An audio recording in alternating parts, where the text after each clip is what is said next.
मोक्षमार्गस्य नेतारं भेत्तारं कर्मभूव्रतां ज्ञातारं विश्वतत्त्वानां वन्दे तद्गुणलब्धये। सभागार में विराजमान सभी साधु साध्वी वृंद, विद्वत गण और धर्मानुरागी श्रावक श्राविकाओं, हम सब जैन श्रमणों की योग साधना को समझने का प्रयास कर रहे हैं। हम सब जैन श्रमणों की योग साधना को समझने का प्रयास कर रहे हैं। जैन श्रमणों की योग साधना के प्रकरण में शास्त्रों में एक परिचय का बहुत महत्वपूर्ण और रोचक विषय आया है और बार बार आया है और बड़ी गहराई से आया है। तत्वार्थ सूत्र में और उसकी सभी सर्वार्थ सिद्धि, राजवार्तिक, श्लोक वार्तिक आदि टीकाओं में तो इसका विस्तार से वर्णन मिलता ही है, लेकिन पुराणों में भी जब जब मुनि दशा का वर्णन आता है तो 22 परिसरों का आचार्य बड़ा ही रुचि लेकर के विस्तार पूर्वक वर्णन करते हैं। महापुराण में भी मिलता है, पद्म पुराण में भी मिलता है, 63 सला का पुरुष चरित्र में भी मिलता है, शास्त्र वार्ता समुच्चय में भी मिलता है, योग शास्त्र वृत्ति में भी मिलता है। इतना ही नहीं, हिंदी के भी कुछ बहुत अच्छे महाकाव्य आए हैं। जैसे एक विशेष उल्लेखनीय है भूधरदास जी का पार्श पुराण। उसमें जो 22 परिसरों का वर्णन आया है वो एकदम यूनिक है और वो बहुत विश्वविख्यात है। आपको जगह जगह तीर्थों पर लिखा हुआ मिलेगा। तो 22 परिसरों का बहुत वर्णन शास्त्रों में मिलता है। आज हम थोड़ी देर इसी विषय को समझने की कोशिश करेंगे कि ये क्या है। जैन श्रमणों को परिसय सहने की बात क्यों कही गई है, कैसे वो सहते हैं, क्या होता है परिसय, जरा हम इस पर थोड़ी देर चिंतन मनन मंथन करेंगे। यही मेरा विषय है। बंधुओं, परिसय शब्द का अर्थ बताया गया है परिसमन्तात संयन्ते इति परिसहा। जो परि माने चारों ओर से खूब आए तो भी जिनको शांति पूर्वक सहा जाता है उनको परिसय कहते हैं।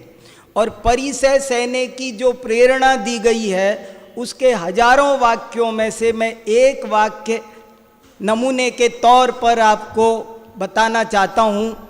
मार्गाच्यवन निर्जरार्थम परिसोढ़व्या परिसहा। तत्वार्थ सूत्र का ये सूत्र है जिसमें बहुत जोर दे करके इस बात को कहा गया कि 9वें अध्याय का 8वां सूत्र है। मार्गाच्यवन निर्जरार्थम परिसोढ़व्या परिसहा।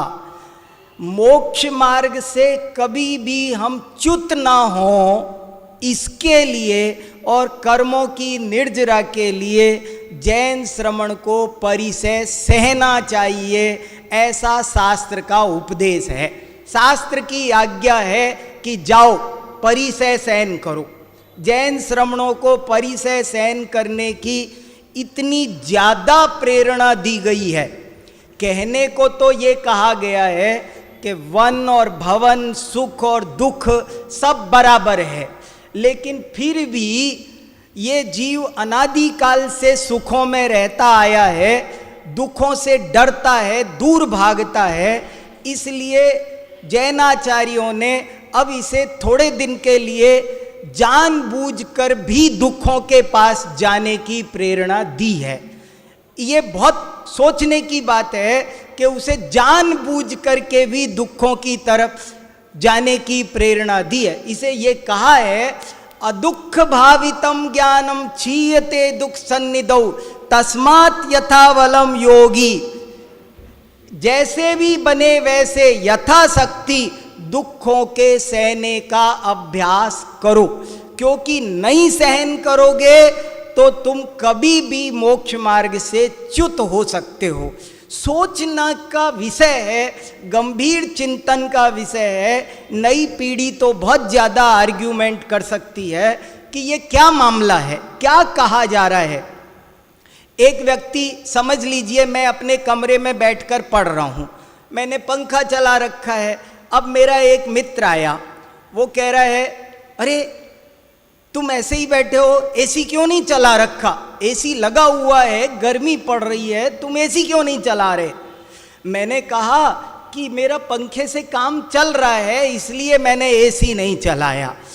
एक मित्र कहता है कि एसी भी चलाओ, एक कह रहा है कि पंखा पर्याप्त है, और एक मित्र आ रहा है कि थोड़ा और अभ्यास बढ़ाओ, जैसे तुमने एसी से छूट मुक्ति पाली, अब ट्राई करो कि पंखे से भी मुक्ति पालो, तुम ट्राई करो। तो ये दुखों को सहने की प्रेरणा दी है, और वो उसी के लिए ये परिसय का एक बहुत ही इंटरेस्टिंग और इम्पॉर्टेंट टॉपिक जैन शास्त्रों में मिलता है। और ये परिसय कितने होते हैं, 22 परिसय गिनाए गए हैं। मैं थोड़ी देर में आपको उनके नाम भी बताता हूँ, उनका स्वरूप भी 5 मिनट में रखता हूँ, और फिर उनका इसके पीछे क्या स्पिरिचुअल आउटलुक होता है वो भी हमें देखना है। ये सारी बातें बहुत शॉर्ट में हमें देखनी है। असल में बात ये है कि श्रावक दशा में भी दर्शन और ज्ञान की आराधना तो की थी, मुनि तो विशेष रूप से चारित्र की आराधना के लिए बना गया है। और मुनि चारित्र की आराधना के लिए बना गया है, तो चारित्र की पहली शर्त है साम्य। चारितम खलु धम्मो, धम्मो जोसो समोत्तीर्णिदिठो। चारित्र का एक ही मीनिंग है कि जब समता भाव बढ़ने लगे उसका नाम है चारित्र। समता भाव, बस समता। इष्टोपदेश में तो बहुत अच्छा लिख दिया कि दुनिया में समझ लो 2 ही चीज है, एक समता और एक ममता। यदि ममता है तो संसार का कारण है, और समता है तो मोक्ष का कारण है। बध्यते मुच्यते जीवः सममो निर्ममः क्रमात् तस्मात् सर्व प्रयत्नेन निर्ममत्वम विचिन्तयेत्। इस तरह से इस समता भाव को जगाने के लिए 22 परिसय बताए गए।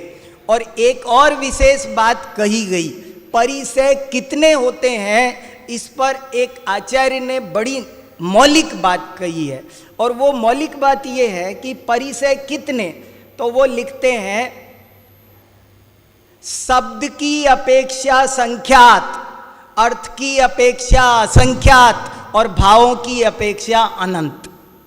परिसय की संख्या 22 ही होती है, ऐसा आग्रह नहीं करना, ये तो समझाने के लिए कुछ संख्या बताई गई है। ये एक बहुत खास बात है। और एक बहुत नई बात आपको जो मैं अभी पढ़कर रिसर्च करते पढ़ते पढ़ते मुझे मिली है, वो ये मिली है, आपने बहुत जगह ये पढ़ा है, सुना है कि परिसय और उपसर्ग में क्या अंतर होता है। देखो, और ये बताया गया है कि जब प्राकृतिक रूप से जो दुख आ जाए उसे परिसय कहते हैं, और जब कोई दूसरा व्यक्ति देवे तो उसका नाम उपसर्ग है। ये अंतर आपको किताबों में भी लिखा मिलेगा और विद्वान भी बताएंगे। लेकिन मैं आपको एक नई बात जो मुझे मिली है वो मैं आपको बताता हूँ। जब मुनिराज सुख और दुख को समान समझने के लिए दुखों की ओर बढ़ते हैं, देखो एक और बात मिली मुझे, जब सुख और दुख बराबर है, वन और भवन बराबर है, तो वो दुख की तरफ क्यों बढ़ रहे हैं, सुख की तरफ? निंदा और प्रशंसा बराबर है तो निंदा की तरफ जाओ, निंदा सहन करो, ये उपदेश क्यों? प्रशंसा वाली, उसमें बड़ा मार्मिक बात कही गई। ये कहा कि सुख वाले प्रसंग और निंदा वाले प्रसंग में तो बचना भी आसान है, मान लीजिए जयंती लाल जी मेरी प्रशंसा कर रहे हैं, तो ये मेरे मित्र ही है ना, मुझे कपड़ा उड़ा रहे, सुख दे रहे मेरे लिए, मैं इनसे कह भी सकता हूँ बस बस रुको रुको, बहुत हुआ बहुत हुआ, मैं इनको रोक भी, एक तो ये मुझे सुख देंगे तो मजा आने वाला है, तकलीफ नहीं होने वाली, और दूसरा मैं इनको रोक भी सकता हूँ, लेकिन जब ये मेरी निंदा करेंगे, मुझे गाली देंगे, तो एक तो मुझे मजा नहीं आने वाला, उल्टा दुख होने वाला है, दूसरा मैं इनको रोक नहीं सकता, अब तो दुश्मन दे रहा है, दुखों से बचा नहीं जा सकता। इसलिए मुनिराज कभी भी उपसर्ग और परिसय से भागते नहीं है, कोई उपसर्ग परिसय आ जाए तो दूर नहीं करते हैं, कोई शत्रु गले में सर्प डाल जाए तो 3 दिन क्या 30 दिन बीत जाए, वो देखिए कितना, कोई भी कहेगा ये क्या है, ऐसे उतार के फेंक देते, अपनी लाइफ नॉर्मल जीते, कोई भी आर्ग्यूमेंट कर सकता है, लेकिन नहीं, वो यही तो इस बात को चेक कर रहे हैं कि मैंने शास्त्रों में सीखा क्या है, पढ़ा क्या है, मैंने सर्वम सदैव नियतम पढ़ा था, मैंने अहमिको खलु शुद्धो पढ़ा था, मैंने भेद विज्ञान किया था, मैंने ये पढ़ा था कि बड़े से बड़ा पाप का उदय भी मेरा कुछ बिगाड़ नहीं कर सकता, और बड़े से बड़ा पुण्य का उदय भी मेरा कुछ भला नहीं कर सकता। ये जो मैंने पढ़ा था उसका प्रयोग कब करूंगा, वो ये प्रयोग करने के लिए उपसर्गों को दूर नहीं करते हैं और दुखों के पास जाते हैं। और जब वे दुखों के पास जाते हैं मित्रों, तो 3 स्थितियां बनती है, जरा देखिए, वो दुखों के पास जाते हैं तो 3 स्थितियां बनती है। एक, कोई देता है, एक अपने आप आ जाता है, और एक वो खुद भी लेते हैं। 3 पोजीशन बनती है। पहली को मोटा मोटी तौर पर जब दूसरा देता है तो उसे उपसर्ग कहा गया, जब प्राकृतिक रूप से आ जाए तो उसे परिसय कहा गया, और जब साधु स्वयं करे तो उसको कायक क्लेश कहा गया। 3 तरह के दुख हैं, एक कायक क्लेश, एक परिसय और एक उपसर्ग। क्या फर्क है कायक क्लेश, उपसर्ग और परिसय में? कि अगर मैंने ये नियम लिया कि मैं 8 दिन भोजन नहीं करूंगा, मैं यहीं बैठा रहूंगा, आज जाऊंगा ही नहीं, पद्मासन लगा के हिलूंगा ही नहीं, कुछ भी हो जाए, तो ये काय क्लेश है, क्योंकि मैंने स्वयं स्वीकार किया है। और अगर कोई दूसरा मुझे गाली दे रहा है, आक्रोश आदि कर रहा है, तो ये उपसर्ग है। और सर्दी पड़ रही है तेज, तो ये परिसय है। ऐसे 22 परिसय की जब हम लिस्ट पढ़ते हैं तो मैं 1 मिनट लिस्ट पढ़ाता हूं, क्योंकि मेरा एनालिसिस तभी समझ में आएगा जब 22 परिसय की लिस्ट आपके ध्यान में आएगी। 22 परिसय के जरा नाम सुनिए कि जैन श्रमण कैसे किन 22 परिसयों को मुख्य रूप से सहन करते हैं। नंबर 1, क्षुधा। क्षुधा माने भूख, त्रसा प्यास, शीत सर्दी, उष्ण गर्मी, दंश मशक मक्खी मच्छर कीड़े मकोड़े, नग्नता या अचेल, अरति स्त्री, कोई स्त्री मुनिराज एकांत में ध्यान साधना कर रहे हों, कोई स्त्री आ जाए, गाए बजाए हाव भाव, तब भी वे अपने मन को विचलित नहीं होने देते। ये एक दूसरा चर्या, चर्या करते समय, बैठते समय, चर्या माने विहार करते समय, निषद्या माने बैठते समय, सैया माने आगमानुकूल ही शयन करेंगे, आगम का उल्लंघन करके कभी शयन नहीं करेंगे, ये सैया नाम का परिसय है। आक्रोश, कोई दुष्ट जीव, पापी जीव मुनिराज को गाली गलौच दे, बुरे वचन कहें तो भी उसको सहन करे, ये आक्रोश है। उनको मारने पीटने लग जाए तब भी वे अपने मन को विचलित ना होने दें, इसका नाम है वध परिसय।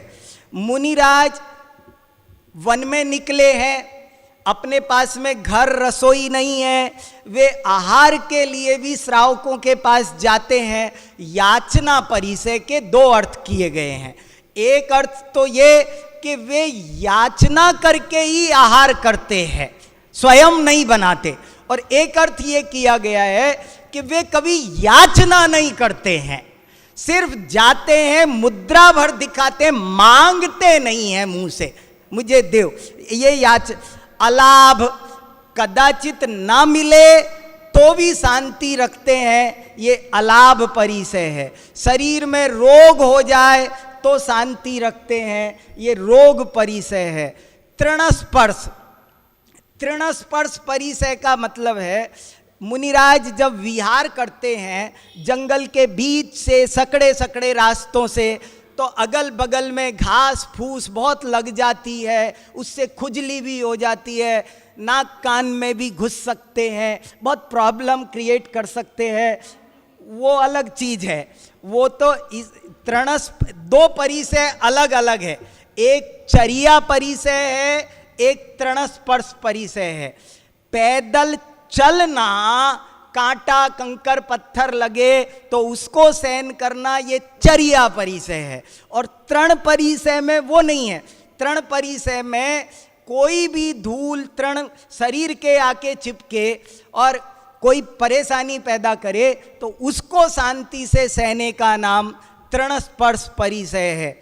मल परिसय, मुनिराज के शरीर पर मल भी लग जाता है, क्या क्या नहीं हो जाता है, आंधी अंधड़ सब आते हैं। ध्यान साधना पद्धति में महायोगी ऋषभ देव कितने दिन तक योग करते रहे, बाहुबली करते रहे, बड़े बड़े करते रहे, तो उसको सहन करना मल परिसय। एक है सत्कार पुरस्कार, दुनिया प्रशंसा करती हो तो उसमें भी प्रशंसा को पचाना बहुत कठिन काम है, वे उसको भी पचाते हैं, अभिमान नहीं करते, ये सत्कार पुरस्कार परिसय है।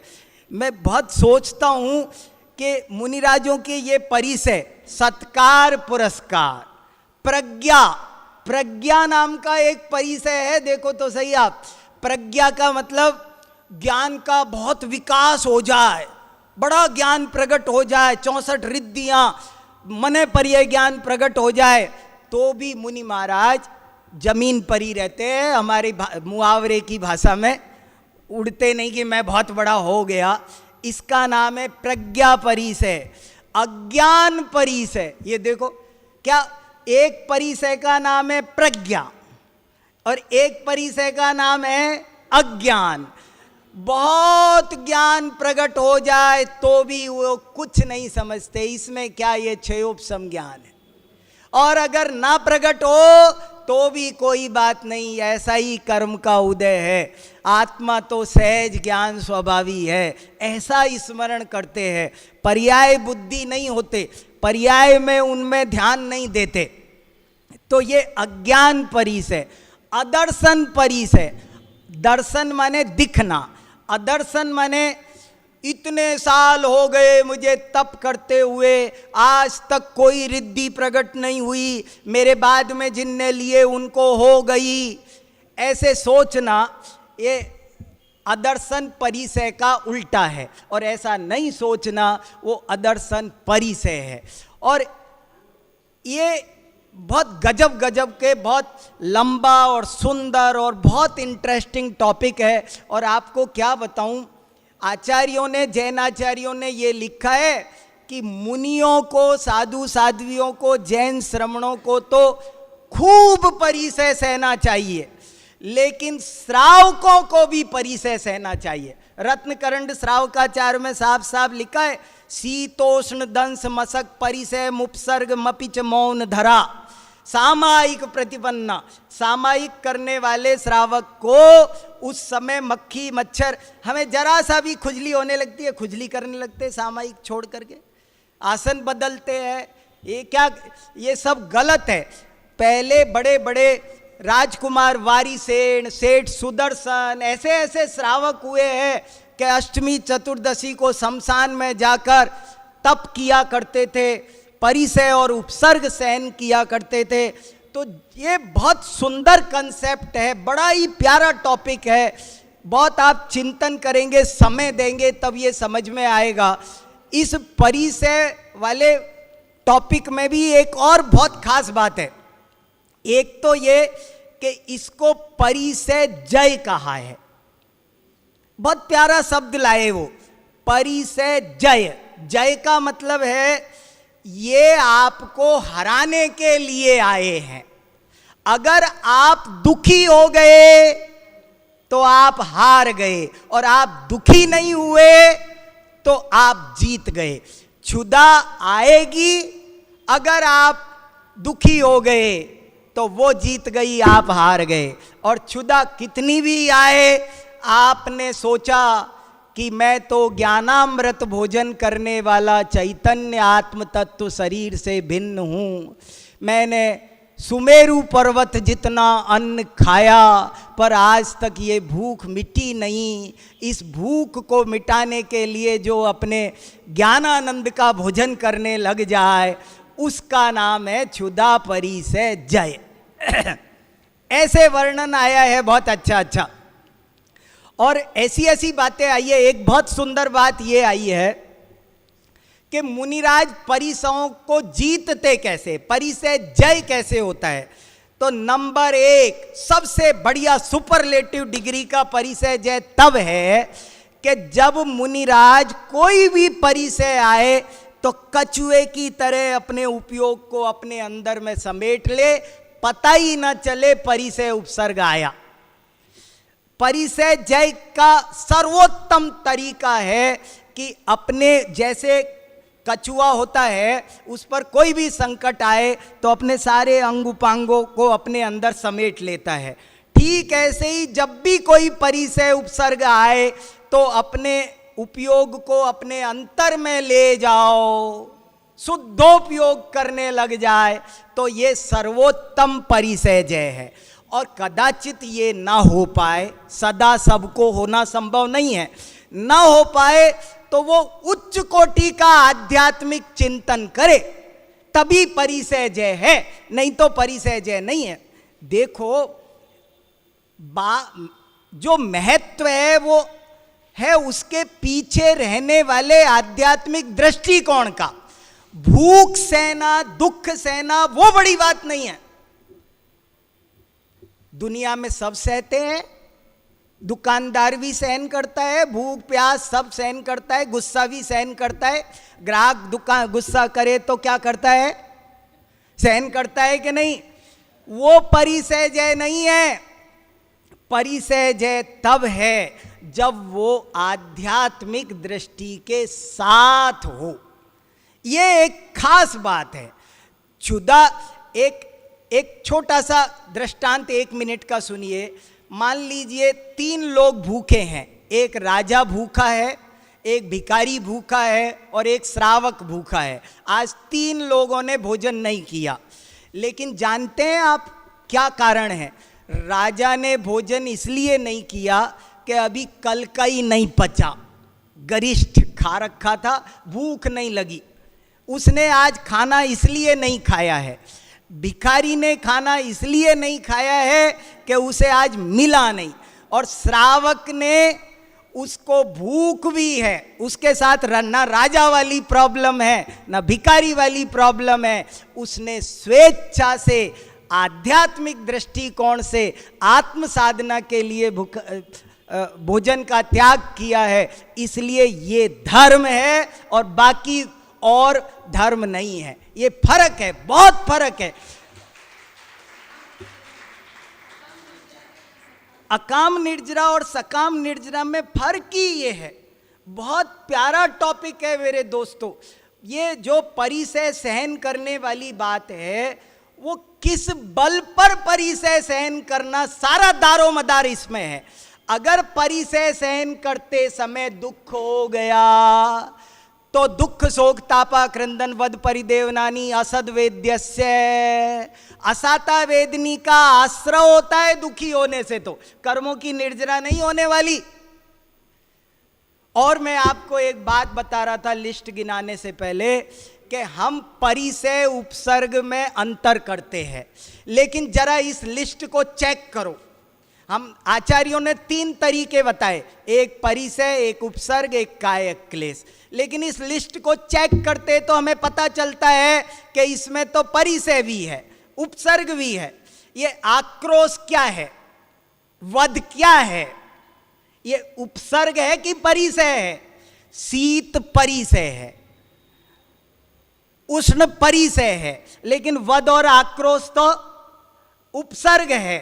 और ये निषद्या क्या है, लंबे लंबे आसन लगाना, ये क्या है? ये कायक क्लेश है।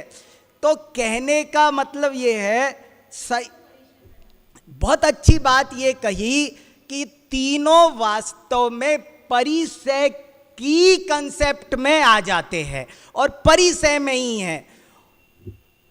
और बारीकी में जाकर देखा जाए, थोड़ा सा और, जरा सा और आपको बारीकी में ले चलता हूं। अगर और बारीकी में चलो तो 22 के 22 परिसय, उपसर्ग भी है, परिसय भी है, कायक क्लेश भी है। देखो क्षुधा, पहले परिसय का नाम है क्षुधा। अगर मैंने खुद 6 दिन का उपवास ले लिया है तो ये मैं जो क्षुधा सहन करूंगा ये कायक क्लेश है। और अगर भोजन मिल नहीं रहा है तो ये परिसय में आ जाएगा। और अगर किसी ने रोक लगा दी है, मुझे भोजन नहीं पाने, राजा ने ऑर्डर दे दिया इनको कोई आहार नहीं देगा, तो ये उपसर्ग हो गया। अगर किसी ने रोक, क्षुधा भी तीनों क्वालिटी में जाएगा, क्षुधा उपसर्ग भी है, परिसय भी है, कायक क्लेश भी है, ऐसे ही त्रसा भी है। 22 के 22 में ये बात लगेगी। और सबसे बड़ी बात तो मैं कितनी बातें आपको बताऊं, बहुत सारी बातें हैं। योग शास्त्र वृत्ति, क्षुधार्थ शक्ति भाग साधु रेषणाम नातिलंगयेत अदीनो अविव्वलो विद्वान। कितनी भी दुख आए उस समय जो अधीन रहे, अविव्वल रहे, विद्वान रहे, वही वास्तव में श्रमण है। श्रमणों की योग साधना बहुत उच्च कोटि की होती है। ऐसा जैन साधुओं जैसा घोर योग साधना, घोर तप संसार में अन्य कहीं नहीं बताया गया। गुरु ग्रंथ साहब में एक बात लिखी है मित्रों, सिखों का धर्म ग्रंथ गुरु ग्रंथ साहब, उसमें लिखा है, दैया दिगंबरु देव विचारी आप मरे औरे नहीं मारी। कि दया देखनी हो तो जैन साधुओं में देखो, स्वयं मरना पसंद करते पर एक घास चींटी को भी नुकसान नहीं पहुंचाते। ऐसे दया के अवतार जैन साधु होते हैं, बहुत आध्यात्मिक होते हैं। जैन साधुओं की सबसे बड़ी क्वालिटी उनकी आध्यात्मिकता होती है। श्रीमद् भागवत में लिखा है, श्रमणः वात रसनः अध्यात्म विद्या विशारदः। श्रमण वो है जो अध्यात्म विद्या के विशारद होते हैं। ये सब काम बाहर होते रहते हैं और मुनिराज वो हैं जो अंतर में अपनी चैतन्य की पूंजी को संभाला करते हैं। बाहर क्या क्या क्या क्या होता रहता है, 22,000 भी परिसय आए तो उन्हें कोई फर्क पड़ने वाला नहीं है, क्योंकि वे अपनी चैतन्य की सुरक्षित गुफा में निवास करने चले जाते हैं। यही जैन श्रमणों की योग साधना में परिसय की भूमिका है। हम सब श्रावक भी परिसयों को सहने का कुछ अभ्यास करें। मैं इसी पवित्र भावना के साथ अपनी वाणी को विराम देता हूँ। धन्यवाद।